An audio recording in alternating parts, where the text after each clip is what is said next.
كانسر لقمصتو نياتا يروباء حواسة كنا كبالتي في كأرسي كستي نهمته رامي حاسام يوتو قرن بسا كلام تاده كانسر يعني كانسر لقمصتو نياتا تيجو كلفتو تاده وني سجابة أنا إسار رفتيلا بالي رفتمو أرسي دا رفتيلا كني لمان يروباء حالا جرو كنياتي وأول كبتوف حواسني كنا آدا غاري كبا آدا غاري كنا كيسا يروباء مرق صورته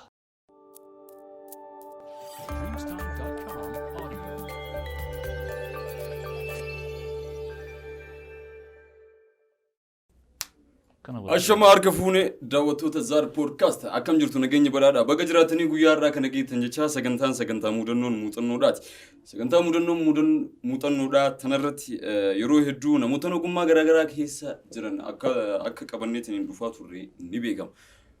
Akkuma kanaan dura sagantoota tokko keessas waadaa isinii seennee of durattis namoota ogummaa garaagaraa keessa jiran namoota bu'aa bayii hedduu keessa ce'aniitiin as gaan akka qabanneetiin isiniif dhufnu waadaa isiniif seenneetiin turre. Har'as nama jabaa, nama jajjaba, nama ajaa'iba tokko qabanneetiin dhufneetiin jirra namni kun eenyu jechuun keessan hin oolu namoonni hedduun akkuma isa beekan namoonni hedduun immoo maybe bifa qaamaatiin yookiin bifa sagalee isaatiin isaan beekuu dhabuu dandeettan namni kun immoo nama sooshaal miidiyaa irrattis beekamtii guddaa qabu waan ta'eef isaan eenyu jechuun keessa waan hin oolle ga'uma isaaniitti isin ceesa Dr. Assalaamu alaykum warahmatullahi wabarakatuh. Waalaikum salaam warahmatullahi wabarakatuh. Hawaasni kun namni kun yeroo baay'ee sooshaal miidiyaa irratti ni agarra bifa suuraatiin haa ta'u bifa maxxansoota garaagaraatiin har'a immoo eenyu isaan isin jechaa jiran eenyu ani jettanii ayyee galatoma duraan dursa sagantaan keessan sagantaa hedduu yeroo baay'ee waa'ee hawaasaatiin wal qabatee namoota garaagaraa kaaffeertan wantoota namatti tolu wantoota hawaasallee ijaaru galatoomatiin hin jedha ta'ansee أنا مكانكو محمود شيخ كدير حامد يراما دلتا مقالة روبيتي من جرينيا كينيا نانو مسجد النوري كدي جراتا مقالة والد قالتومي جولي سفر مسجداتي أيان مي سينا جولي سفر مسجدا كان انتو ينمو إرجعنا رك تقوم بريدو ما نمو أكهوبة تتقبا أنا اللي أكتسينو قبا سينا جولي مسجدا جولين نانو مسجدا وان كم كيستو سكسسيف جولي تاتي درية تانا اللي وكيتو تاتي درية دجابة أولا ديتي نما برات اللي تانا وكيتو تاتي أكسمت نما بربادة أولا ديتي دكتور اللي تأولا ديتي جولين سفر مسجدا potentiala beekumsa guddaa illee qabdi. Beekumsa kana hunduu waan jaalatan irratti fayyadamuun waan sani success ta'ee jira. Wantoonni godhamu sirrii fi sirrii ta'uu dhabullee waan sani namuu ima success ta'a. Ijoollee naannoo masjidaa ta'uu kootitti hedduu boona. Ulfaadhu walumaa galatti ijoolleen safara masjidaa fiildii waliif qoodanii yookiin ogummaa garaagaraa waliif qoodaniitiin akkuma tarkaanfataatiin turan hunduu ogummaa isaatiin galmagee waan jettu fakkaatti ergaan ta'e. Ulfaadhu gaa mee dooktarri umrii ijoollummaa isaa maaliin dabarse? Umrii ijoollummaa kootii akkuma ijoollee naannoo safara masjidaa namoonni baay'een ijoolleen naannoo masjidaa kun yeroo daa'imummaa isaaniitiin gara hojii bubbu'anii hojii kana waan isaan dalaganiif yookaan barumsumaan kabar godhachuuf wantoota garaagaraatiin. Anillee akkuma ijoollee kanneen ijoollummaa kootii nama yeroo baay'ee kubbaallee taphatu akkasumas barumsa kiyya irra jabaachuuf jedhee of gargaaruuf jecha nama hojjetaa ture. Waan inni hojjetaa ture immoo masjiida keessatti listoora dalagaa ture. Qulqullina kophee. Kana osoo dalagu kanaan barnoota kiyya irratti jabaadhee barnoota ispeeshaala waan jedhamu jira. Mana namaa dhaqxee baratta. Kana waan kanaan kabar godhataa ture. Kanaan maatii kiyyallee waan osoo waa irraa hin barbaadin waan jiru kiyyaaf danda'ee barumsa kiyya baradhee aga kutaa 11 haala kanaan keessa darbee jechuudha. Ulfaadhu mee waa hedduutu jira. Beeyta gama keenya kanatti yoo as deebitu yookiin gama islaamummaa kanatti yoo as deebitu barnoonni hedduudha. Barnoota amantii islaamaatu jira. Barnoota saayinsiitu jira. Dooktarri quraana qaree?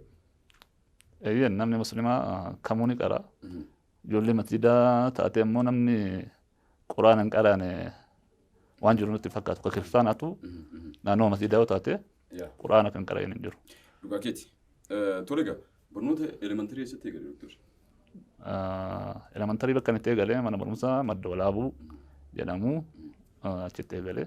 Sanboodoo? Sanboodas kutaa haga 8 achuma baradhee achi booda mana barumsa sadarkaa lammaffaa high school baradhee haga kutaa 12 achi baradhee fixe. Achitti xumurte. Sanbooda har'atti immoo doktarri sadarkaa gaariirra jira jedheetiin ni yaada. Ispeeshaalii barnootaan hedduu deemtee jirta. Hawaasa birattis beekamtii guddaa argateetiin ni jirta jecha. Mee sadarkaan barnootaa kee maali har'atti? Barnoonni kiyyaa akkuma nama kamuu digrii qaba. Digriin garaagarummaa illee qabaattu medical doctora. Medical doctora waggaa 7 baradhee eebbifame. So ammatti medical doctora. Ammatti medical doctora jechaadha. Dhugaa dubbatuudhaaf ati nama umrii kee haala gaariidhaan fayyadamee sadarkaa kanarra gaheedha. Barnoonni daangaan qabu. Gama of duratti gama barnootaatiin doktarri maal yaadaa jira? Barnoonni yookaan beekumsi aga qabrii seentutti beekumsa soquun keen oolu. Kanaafuu ani barnoota biyya garaagaraallee dhaqee barachuu barbaada. Keenya irratti egzaamoo fudhadhee jira. Kana booda barnoota diiniitii fi barnoota kaanis kan jabaadhee itti fufuudha. Ulfaadhu. Tole egaa gama dalagaatiin maalirra jirta har'atti namoonni hedduun isaanii yoo ilaaltu ogummaa baratan kana namoonni tokko tokko gama biizinasa biraatitti ce'uudhaan ogummaa kana qabataniitumaan yeroo ta'an hawaasnis ni argaa anis yeroo tokko tokko inuma mil'adha. Har'atti doktarri ogummaa kana hawaasa isaatiin tajaajilaatiin hin jiramoo akkuma namoota tokko tokko galeetiin cinatti qabeetiin hin jira? Ogummaa kana wanti tokkoffaa ogummaa kana barachuun hawaasa kana tajaajiluuf jalqabuma. Yoo nama gargaaruu barbaaddee barnoota akkanaa kana barachuu qabdaa carraa yoo rabbi sii kenne. Carraa argadhee kanaan hawaasa kiyyallee tajaajilaa jira. Kiliinika garaagaroo ni dalagaa, NGO ni dalagaa. Sooshaal miidiyaa irratti hawaasa kennaa gama fayyaatiin namni bilisa baase gara baay'eetiin bilisa baasaa akka jiru. Nama gama fayyaatiin hawaasa kenna bilisa baase keessa akka ana ta'e ofitti amana. So gama maraanuu kanarratti dalagaa akka jiru abdii qaba. Ulfaadhu sooshaal miidiyaa bal'inaan itti deebina jechuun kanatti waan dhaabattuu miti. Bifa laayiviitiin illee bifa waa hedduutiin barsaatiin akka turte nutis quba qabna. Hawaasni immoo bal'inaan kan beekudha.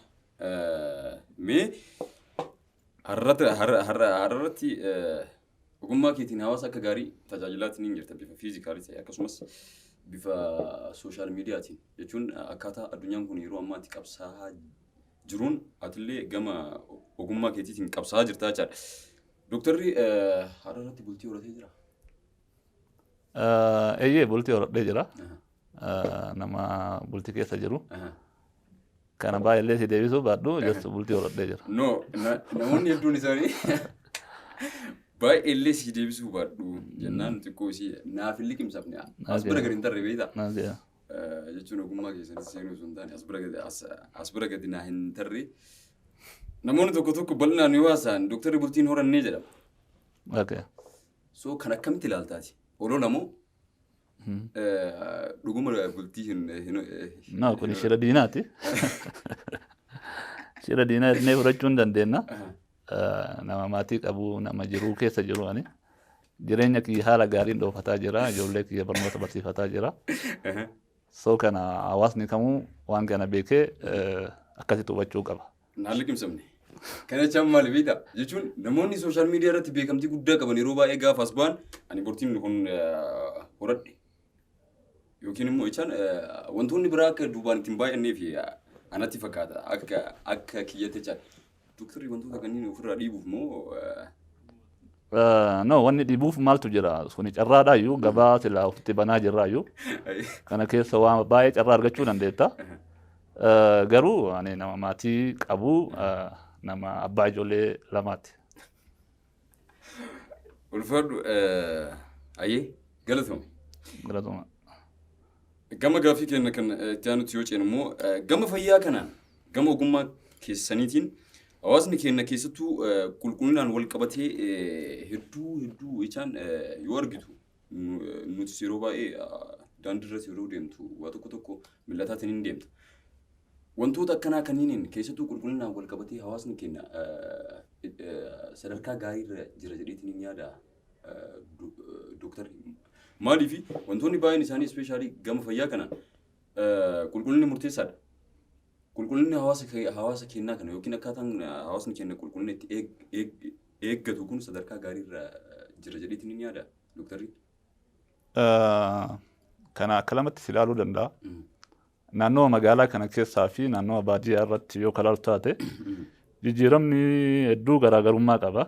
Magaalaa keessatti wantoonni baay'een qulqullina hin qabu yoo ilaaltu taate keessattuu magaalaan keessa jiru kana keessatti hawaasni gama qulqullinaatiin hanqina ni qaba.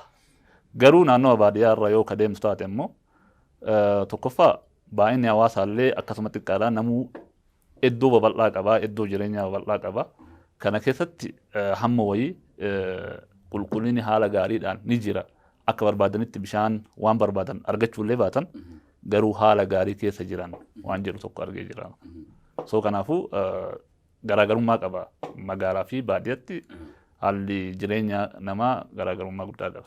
Kan keessa jiraataa jiru anaafatis magaalaadha. Keessattuu magaala teennaa tana akkaataa qulqullina magaalaa teennaa tanaan wal qabatee dhibeewwan hedduun isaanii dhibeewwan uummanni akka laafaatti ilaalu jechaadha. Yeroo baay'ee gama xiraatiin jechaan hafuura garaagaraa kennuudhaan boo'iin bishaanii namoonni baay'een dhibeewwan akka qufaa akkasumas immoo namoonni asmii qaban hedduun isaanii miidhamuu irratti argamanii jechaadha. Yeroo baay'ee immoo qaamni dhimmi ilaaluullee wantoota akkanaa kana haala salphaadhaan laala. Dooktarri kana akkamitti ibsa? Dhuguma wantichi salphaadha. Hawaasni hunduu waan keessatti hirmaatee waan kana sirreessuu danda'u. Tokkoffaa mootummaan qofti waan kana hin dalaga yoo jedhu taate humna waan kanaa dhabaachuu danda'a. Waan mootummaan irra sirreessee bule ganama yoo galgala yoo dhukatee namni waa keessatti balleessu taate waan kana yoo balleessu taate wanni kun baalaansi hin ta'u. Gama mootummaatii fi gama hawaasummaatiin illee walitti dhufee manni kun lamaan wanni kun kenna magaalaa kenna waliin tolfanna yoo jedhu taatu malee wanni kun baalaansi hin ta'u. Amma hawaasni kenna mootummaa yookaan haala bareedaan jira amma akka mootummaatti yoo argu taate qulqullinni magaalaa keessaa miti gara ganda keessa illee deemanii qulqulleessaa jira. Garuu rakkinni guddaan hawaasa bira jira jedha. Hawaasni halkan sa'aatii 3 yoo gahu huura fideetumaan haxirii namaa jala darbee deema. Kun ammoo akka amantitti illee isa gaafachiisaa nama kanallee miidhaa jira. So wanna kana hawaasni kunillee yaadee miidhaa inni qabu kana beekee yoo mootummaa kana gargaaree mootummaan illee haala irra jiru kana irratti dabale waliin ta'anii yoo magaalaa kennaaf dhugaan magaalaan tuni nu qabdi waan jedhamu yoo ka yaadan taate haala sadii yoo dalagame qulqullinni kun dhufuu danda'a yookaan immoo mootummaan qofti yoo ka dalagu taate waan barbaadamu san argachuu hin danda'amu.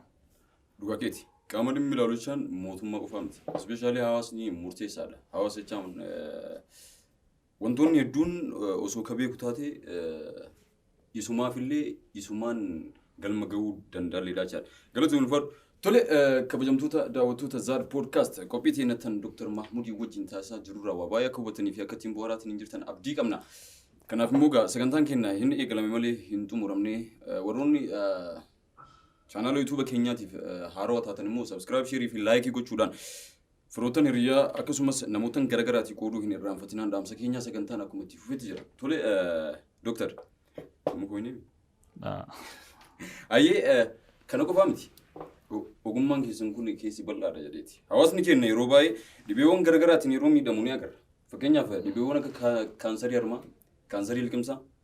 Dhibeewwan kanneen hawaasni keenya yeroo baay'ee bal'inaan miidhama. So akka nama fayyaa hojjetuutti akka nama waan kana keessa quba qabuutti maddi waan kanaa maali jedheetiin ni yaada Dooktarri. Dhibeedhaan ati jettee kaansarii liqimsituu nyaataa fi kaansariin harmaa keessattuu yeroo baay'ee waan kooman ta'e. Wanti kun ammoo wanni irraa dhufu tokkoffaa cheekappii godhachuu dhabuudha. Waan kanarratti illee barnoonni bal'aan jiraachuu dhabuudha. Haala ammaa yoo kalaaltu taate kitaabban garaagaraa ni jiranii miidiyaa garaagaraa irratti wanni fayyaa ni darba. Dubartiin takka kaansarii harmaa laallachuuf yeroo laguun itti dhufee qaama isii dhiqattu haala ittiin laallattutu jira. Cheekaappii harma isii akka itti gootu jechuudha. So wanni kun barnoota yoo hin barsiisin waan kanarraa hawaasni beekumsa hin qabu jechuudha. So waan kanaan hamma haala amma jiruun haga wayii barsiisamaa jira. Garuu hawaasni kenna yeroo baay'ee mana yaalaa cheekaappiidhaaf hin deemu. Yoo dhukkubsatee dhukkubni itti hammaate deema.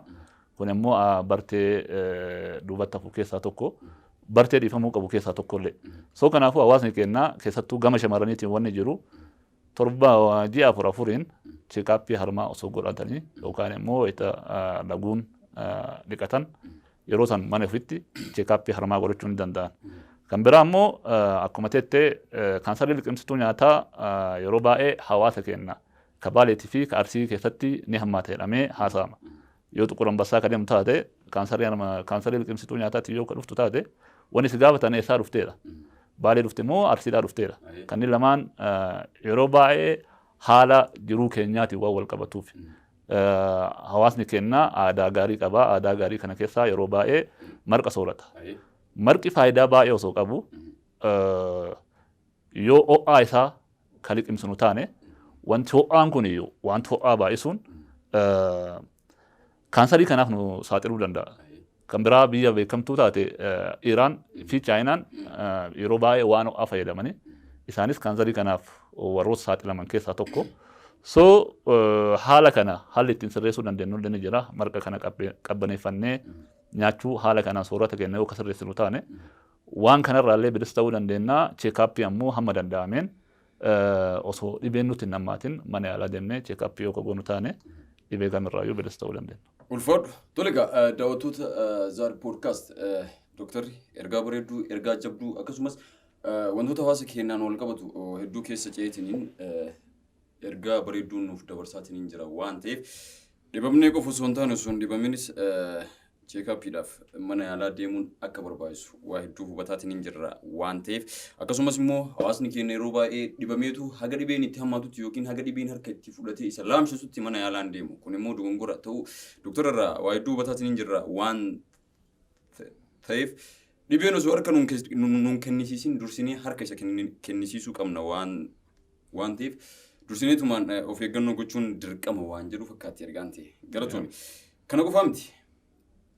Hawaasni keenya yeroo baay'ee safuu hawaasa keessa jiru wal qabate. Hawaasni keenya safuu bareedduu qaba. Garuu immoo safuun kun yeroo baay'ee haala itti fayyadama haala dogongoraatiin itti fayyadamuu ta'uu danda'a. Hawaasa keenya kana keessatti dhiibbaa hedduu uumee jira. Jechaan hedduu isa miidhaa jira jechaadha. Kun hubannoo kiyya yookiin xiinxala kiyya jechaadha. Kana jechaan maali? Wantoota tokko himatuun saalfata. Hawaasni keenya dhukkubsateetu himatu hin saalfata. Kun immoo hawaasa irratti baay'ee dhiibbaa uumeetiin jira jedheetiin yaada. Moor immoo ana caala isin waa hedduu beekuu dandeettan waan ta'eef especially gama wantoota saalaan wal qabatan. Dargaggeessi tokko yookiin ana fakkeenyaaf gama qaama saalaa kiyyaan yoo xiqqoo ka dhibeen anarratti argamu taate anumatu abbaa kiyya yookiin haadha tiyyatti himatu saalfata. Kun immoo dhiibbaa hedduu uumaa jedheetiin yaada. Isinoo akkamitti hubatta waan kana? Eeyyee kun hawaasa keenya wantoota dhibeedhaaf saaxilaa jiru wantoota duubatti illee isa harkisaa jiru keessaa tokko. Tokkoffaa walitti dhufeenyi maatii kun waan kanarraa wanni hubattu walitti dhufeenyi maatiin keenya qabu hammam xiqqaa akka ta'e argita. Tokkoffaa dubartiin takka yeroo laguudhaaf kaatu wantoonni baay'een wantoonni isitti himamu waan saalfiiti. Wantoota akkasii saniin isin akkuma saalfitti ilaaltee hedduu waan saniin miidhamuu dandeetti. Namoonni biraa dhibee biraa qabaachuu danda'a. Dhibee garagaraatiif saaxilamuu danda'a. Dhibee kana ammoo maatiin kun yoo waliin mari'atee furmaata ittiin godhin wantoonni akkanaa kunniin hawaasa keenya waan duubatti harkisaa jiru keessaa tokko. Kana malee gama fayyaatiin wantoonni baay'ee jira hawaasni keenya wanni inni rakkoo qabu. Ispoortii kana dalaguun namni guddaan akka waan hin taane aadaa bartee yookaan waan akka duriyyee isa godhutti waa yaadutu jira. Namni tokko magaalaa biraa magaalaa Finfinnee mayyoo yoo deemtu jijjiirama guddaa jira. Namni sheekaa amaamaa godhatee waan hedduun ispoortiin dalaga ganama ka'ee magaalaa keenyatti garuu sa'aatii sanitti yoo ka ispoortii daleedu taate namichi maraatee waan akkasii waan haasa'amutu jira. kun ammoo wanti akkanaa baduu qaba hawaasa keessa. Hawaasni umrii keessatti fayyummaadhaan jiraachuuf umrii dheerachuu qofa osoo hin ta'in fayyummaanuu jiraadha yoo taate torbaanitti dhibee garaagararraa bilisa ta'uuf torbaanitti yeroo 5 sochii qaamaa gochuu qaba. Gama hawaasa kennaa yoo deebitu taate hagamta akka waan kana godhaa jira. Yooma karaa deemee doosanii deemaa lukaa yoo deemu taate amma haalli sun illee jijjiiramee dura namoonni duraan lukaa asii akka gabaa deemanii achii lukaan deebi'uu danda'a. Suni fayyaaf waan gaarii tokko ture. Garuu yeroo ammaa haalli sun jijjiiramee jira. Ka deemtu ka deebitu bajaajiidhaan. Wanti kunniin ammoo fayyaa keenya irratti dhiibbaa garaagaraa fidaa waan jiruuf hawaasni keenya hamma danda'ameen torbaanittuu iddoo barbaadutti sochii qaamaa yoo godhe dhibee garaagararraa bilisa ta'uu waan danda'uuf kan akka aadaa duubatti hafumatti akka ilaalle abshaalummaadha. Namni yeroo ammaa sochii qaamaa godhu abshaalummaa waan ta'eef waan kana itti fayyadamaa hin jedha. Tolika daawwattoonni keenya kan qaamaaf qalbiidhaan jalqabarraa hanga sa'aatii kanaatti ittiin ufaana bu'aatiin jiran waa hedduu akka irraa hubatan akkasumas hubatuu qofa osoo hin taane akka itti fayyadaman abdii qabna waan ta'eef dhaamsi dooktaraa immoo lafeerra buutii itti fayyadamuun waan keessanii jennaan. Tolgaamee keessattuu tan bifa qaanii yookiin saalfiidhaan wal qabatee hawaasni keenya dargaggeessaaf dargaggeettiin keenya hedduu ittiin miidhamaa jiran kanaaf isin doktoroonni wantoota kana hir'isuudhaaf bifa kamiin irratti hojjetaatiin hin jirtan? Gamni nu hojjennuun gama lamaani. Tokkoffaa mana yaalatti namoota garaagaraa qunnamuu dandeenya. Namoota kana gorsa barbaachisu hundaan kenninaafi. Sooshaal miidiyaa irratti ammoo hawaan hin taane waan sila aadaa keenya duudhaa keenya balleessu jedhamee yaadamu. Hagas takka bira darbinee barsiisaa jirra. Kan ammoo namoonni irraa fayyadamanillee eega fayyadamanii haasawaa hin taane jidduu kanatti waan biraa jedhanillee waan kanarraa akka fayyadamaa jiran waan abdii qabnuuf kana gama maraanuu barsiisaa jirra. Gama maraan barsiisuu itti fufunullee ta'a. Walumaa galatti wantoonni baay'een yoo rabbiin jedhu har'as jijjiiramaatiin jiranii of durattis immoo bifa wal hubachiisuutiin bifa fuulleetti wajjin ta'anii haasa'uutiin ni jijjiirama jedheetiin yaada. Ulfaadhu. Tole egaa dooktorri irra gama sooshaal miidiyaatiin beekamtii guddaa qaba. Akkanuma akkanatti. Ani baay'ee ofirra beekullee baadhu. Namni jechuu danda'a. Haa ta'u beekamtii guddaa qabda. Sooshaal miidiyaan immoo humna guddaa qaba. Dhaloota jijjiiruu danda'a. Dhaloota faallessuus danda'a. Sun akkaataa itti fayyadama abbaati. Dooktorri yeroo irraa ogummaa barateen akkuma jalqaba barsiisiif kaasuudhaaf yaale hawaasa kee bal'inaan deemee barbaadu osoo hin taane yookiin deemee lukaansitti dhufuu osoo hin taane iddoo manni taa'utti manuma isaatitti barnoota hedduu akka kennaafii jirtu nutis quba qabna. Atis immoo nurra quba qabdaa jecha yeroo baay'ee immoo bifa laayiviitiin baatee hawaasa keenya yeroon bifa gaafiif deebiitiinis tajaajiltu ni mul'ata. Akkanuma akkanamti. Keessattuu immoo kuni kan bifa laayivii kuni hawaasa keenyaaf bu'aa hedduu uume jedheetiin hin yaada. Maaliif wantoota isa dhibe san wayituma san gaafatee wayituma san bifa deebii argachuutti ce'aa jechaadha. Tole egaa mee dooktarri gaafii hedduu gaafatama achirratti. Gaafii hedduun gaafatama. Gaafiin nagaa irraa si ajaa'ibe. Gaafiin yookiin hawaasni kun akkamitti na gaafate? Hawaasni kun isa fuudhaan xaxamee jira yookiin hidhameetiin hin jira. Akkamitti afaanii baafate jetteetiin gaafatamti jira. Hawaasni yeroo ammaa kana akka duraanii miti waa baay'ee gaafata. Keessattuu bakka hawaasni keenya ittiin miidhamaa jiru gama walqunnamtii saalaa kana. Gama walqunnamtii saalaatii fi dhibee biraas akkasuma jira. Hawaasni yeroo ammaa wanni inni irratti fookas godhee gaafatu wantoota akkanaa kanneen. Kanneen ammoo osoo miidiyaa kanarra jalqaba barsiisamuu baate waan kana akka qaanyitti waan laaluuf waan gadi bahee gaafatuu miti. Kana gama dhiiraatiin illee gama shamarraniitiin illee rakkinni kun waan jiruuf daqiiqaa meeqa irra turuu qabna torbaanitti yeroo meeqa gochuu qabna waan kana ganama immoo galgala hojjechuu qabna waan kana yeroo baay'ee waan haasa'amu. Soo kanarratti anillee gama miidiyaatiin barsiisaa jira gama gaafiitiin illee waan na dhiyaatee hedduu na dinqisiisu keessaa tokko. Soo kana hawaasni keenya gaafii akkanaa kanneen gaggaafachuun isaa beekumsa barbaadaa jira. Waan jedhu argadhee jira. Soo kana jabaatee hawaasni illee akka gaafatu waan kana akka addaan baafatu abdii qaba. Wantoota baay'ee yeroo baay'ee yoo keessa gadi buuteetiin hin mil'atu yookiin immoo gaafa badii ta'uu teetteetiin hin mil'atu qofa osoo hin taane waa baay'ee yoo keessa gadi seenteetiin hawaasa wajjin ilaaltu madda rakkoo ni argite jecha. Walumaa galatti uummanni keenya kanaan dura waa hedduudhaan miidhamaa akka ture irraa hubatteetiin hin jirta dheetiin hin yaada. Keessattuu tokko namni saalaa tanarraa namni gama kamiin bulgaafadhu yookiin gama kamiin gabbaaseetiin himadhu yookiin dubbadha akka jedhaatiin hin ture ifa galaadha jechaadha. Kanaafuu dooktararraa kana qofa osoo hin taane of durattis waa baay'ee sirraa eena jechuun hawaasa keenya kana yeroo baay'ee ka ati barsiiftu san qofa osoo hin taane meebii ka si duuba taa'eetiin si qeequs hin dhabamu. Sila mucaan maalaa isaa yookiin immoo sila dooktarri adda maal ta'e namoonni jedhanis hedduudha. Garuu san osoo hin taane wantichi hawaasa qaruu fi jijjiiruu waan ta'eef dhaloonni waa hedduu sirraa eega. Akkasuma namoota fakkaatota akka keetiirraa waa hedduu eegaa jechaadha. Jetteen namaa yookiin qeeqaa fi wantoonni adda addaa meebii jiraachuus danda'a. Atis hin beektaa kunuuf duuba isin deebisuu hin qabu gabbaasanii aadaaf safuu hawaasaallee eeggataa jechaadha. Haala saniin akka barsiiftan abdii qabnaa daawwattoonni keenya kabajamoonis irra deddeebiidhaan akka isin iyyaafatan asumaan peejii feesbuuka keessanis hin beeksifattanii wantoota baay'ees kitaabnis as jira waan ta'eef kanneen irraa hawaasni waa hedduu akka fayyadamu abdii qabnaa jechaadha. Tole egaa humna sooshaal miidiyaa akkamitti ibsataati?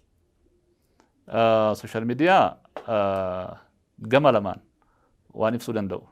Tokkoffaa sooshaal miidiyaan kun haala itti fayyadama keetiitiin waan gaariidhaaf hin fayyadama yoo kayyatu taates akkasumas bu'aa si qabaachuu danda'a. Waan hin tattaane waan faayidaa siif hin qabneen yeroo kee qabuuf yoo kataatus akkasuma miidhaa garaagaraa sirratti dhumuu danda'a. Waan hin taane saaxiluu danda'a. So kun haala itti fayyadama keetiitti.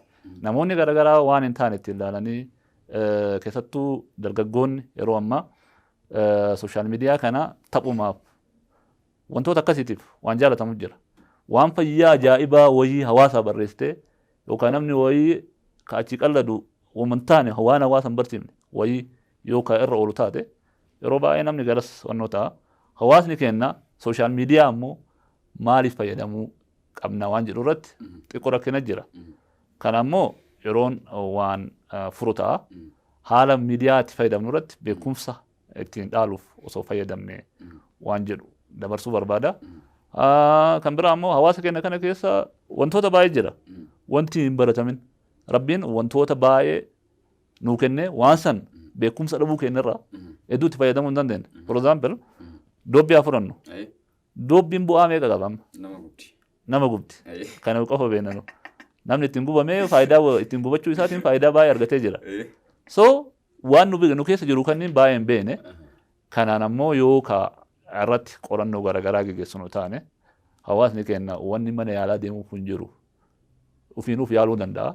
So kana haala kamiin barachuu dandeenya waan jedhu wantoota akkana gama miidiyaa kiyyaatiin wantoota garaagaraa waan hawaasni kun qabu waan barsiisaa jiruuf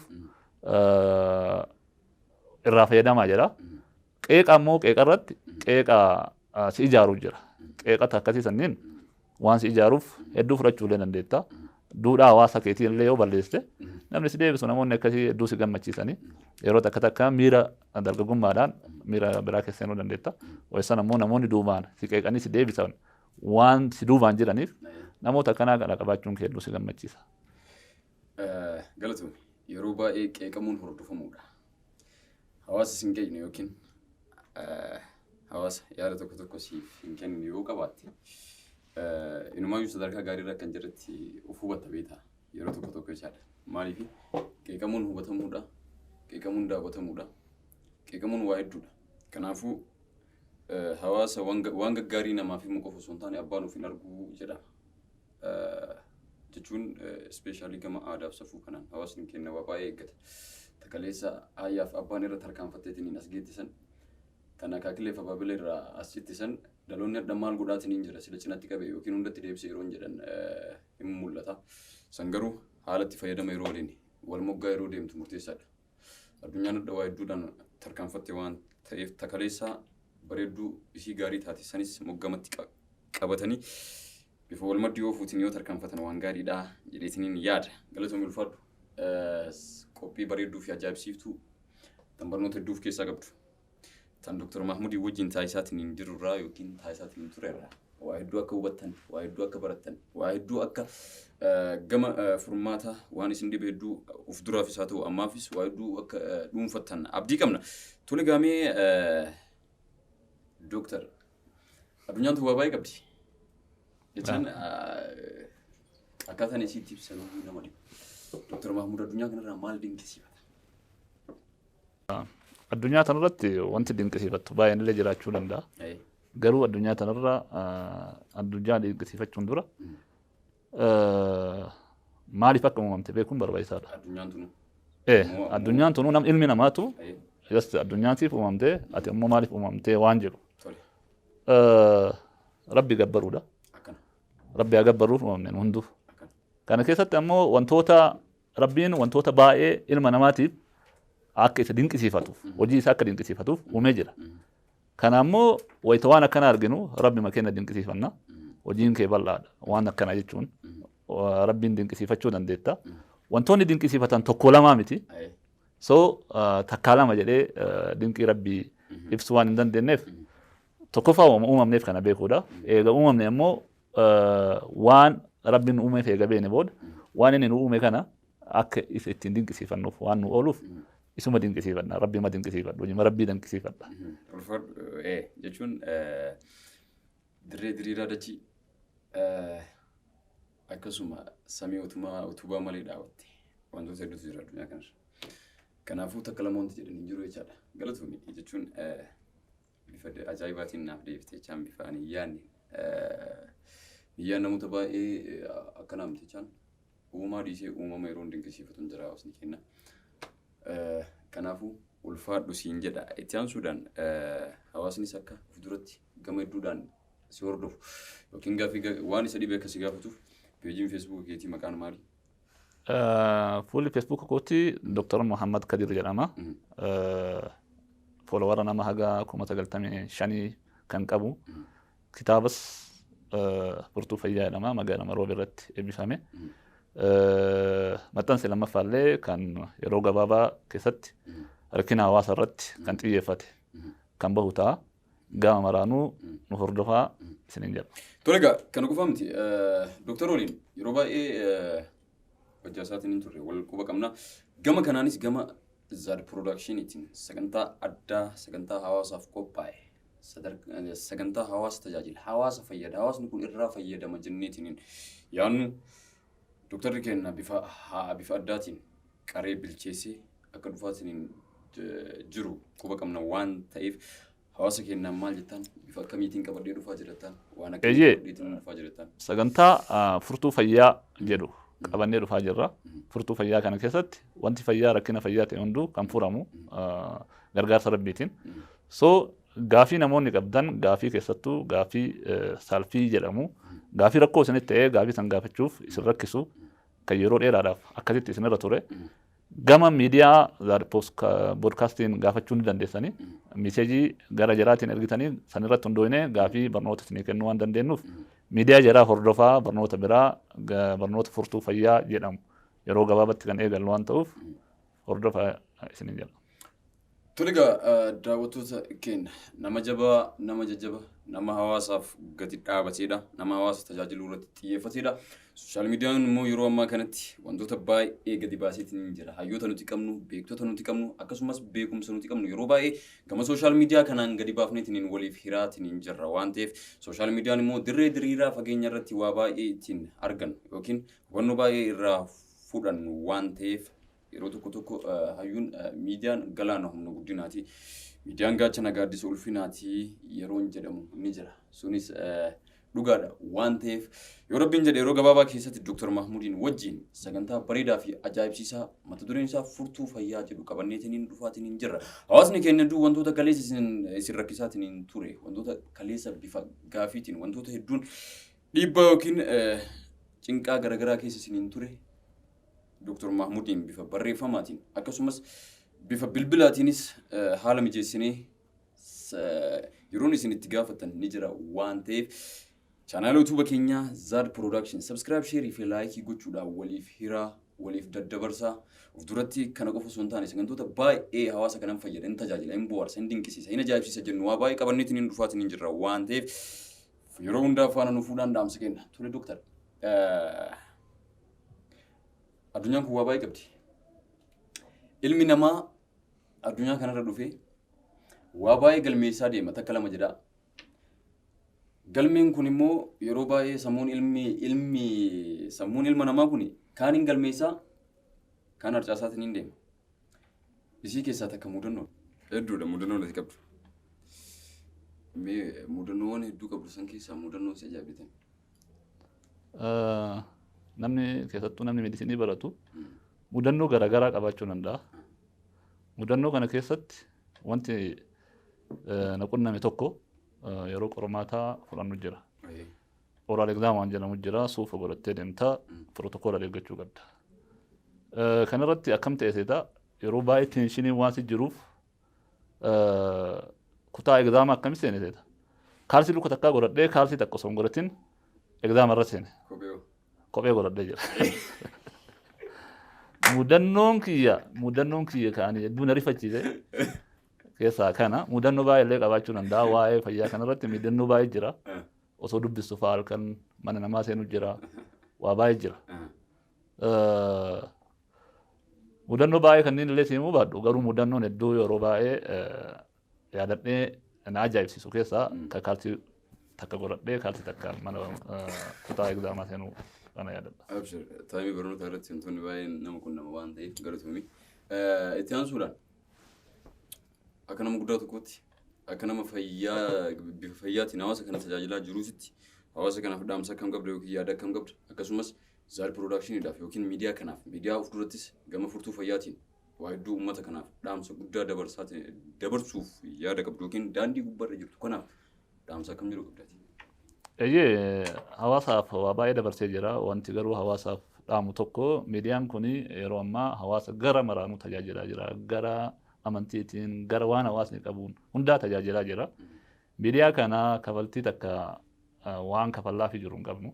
Garuu kafaltiin nu kafalluuf osoo miidiyaa waan jira waan jarri gannu dhiisan sheer goonee fi laayik goonee kooment goonee jajjabeessinee miidiyaa kana ol guddisnee waan jedhu qaba. Gama biraatiin ammoo namni jajjabeessuu barbaadu tokkosi nama sagalee gaarii qabu nama humna potenshaala guddaa qabu sila bakka siif malu bakka kanaayyuu miti garuu kana guddisanii bakka guddaan gahuun illee waan tokko keessaayi. Kanaafatillee jabaadhu nama lafaa dhufu nama qabnu keessaa tokkosi kanaafuu nu jabaadhu siin jedha. Doktor keenya Doktor Mahmudiin galatoomii ulfaadhu isinis umrii nuuf dheeradhaa facaafattan hamadhaa kadhattan argadhaa isiniin jenna of durattis hamileen keessan dheeraadha yoo rabbiin jedhee galatooma tolkaa daawwattoota Zaad Podcast sagantaa keenya kan mudannoon muuxannoo irraa waa hedduu akka hubatan waa hedduu akka baratan waa hedduu akka furmaata irraa argatan abdii qaba waan ta'eef jalqabarraa hanga xumura sagantaa kanaatti ani sagantaa kana qopheessuudhaan kan isin waliin ture ani abdiyoodha akkasumas ogeessi kaameraa kennaa Abduu Piroon waa hedduudhaan nu faana kan turedha. Sagantaa keenyarraa immoo waa hedduu akka hubatan waa hedduu akka baratan abdii qabna waan ta'eef dhumarrattis yaada isaa ta'uu qeeqa nuufis haa ta'u Doktor keenyaaf gama saanduqa yaadaatiin yookiin iddoo koomentii sanitti nuuf laadhaa. Chaanaala YouTube keenyaa immoo Zaad Production subscribe share fi like gochuudhaan nu cinaa dhaabbadhaa isiniin jenna galatooma ulfaadhaa kan facaafannee amargu ijji nagaa wal nu argu. Assalaamu alaykum wa rahmatullahi wa barakaatuh. Dreamstone.com